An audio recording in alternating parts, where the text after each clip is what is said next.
દિવાળી, નવરાત્રિ અને શિવરાત્રિ જેવી 4 મહારાત્રિમાંથી હોળીને એક ગણવામાં આવે છે.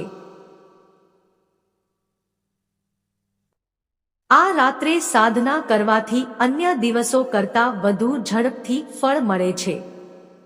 વૈદિક નિયમ અનુસાર હોલિકા દહનની રાત્રે કેટલાક ઉપાય કરવાથી સ્વાસ્થ્ય અને સુખની પ્રાપ્તિની સાથે સાથે આર્થિક સમસ્યાઓ દૂર કરવામાં પણ મદદ મળી શકે છે. એવું પંડિત જયગોવિંદ શાસ્ત્રીનું કહેવું છે, જેઓ એક જ્યોતિષી અને ધાર્મિક બાબતોના નિષ્ણાત છે. તમે તેમના દ્વારા સૂચવેલા કેટલાક સામાન્ય ઉપાયો પણ અજમાવી શકો છો. 1. ઘરના તમામ સભ્યોએ સરસવની પેસ્ટ બનાવીને આખા શરીરની માલિશ કરવી જોઈએ. તેમાંથી જે પણ ગંદકી નીકળે તેને હોળીની આગમાં નાખો. આમ કરવાથી જાદુટોણાની અસર ખતમ થઈ જાય છે અને શરીર સ્વસ્થ રહે છે. 2. ઘરની આસપાસ અને દરવાજા પર હોળીની રાખ છાંટવી.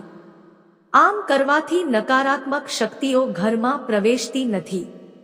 ઘરમાં સુખ સમૃદ્ધિ આવે છે. 3. અરસી અને કુશને ગાયના હાણમાં ભેળવીને નાની દાળ બનાવો. તેને ઘરના મુખ્ય દરવાજા પર લટકાવી દો. આમ કરવાથી ઘર અને ઘરમાં રહેતા લોકો ખરાબ શક્તિઓ, ખરાબ નજર અને જાદુટોણાથી સુરક્ષિત રહે છે.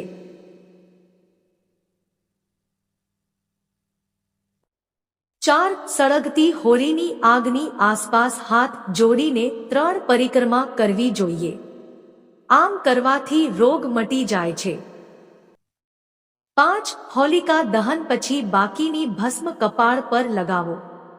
તેને મૂકવાની સાચી રીત એ છે કે ડાબેથી જમણે 3 રેખાઓ દોરો. તેને ત્રિપુંડ કહે છે. તેને લગાવવાથી 27 દેવતાઓ પ્રસન્ન થાય છે.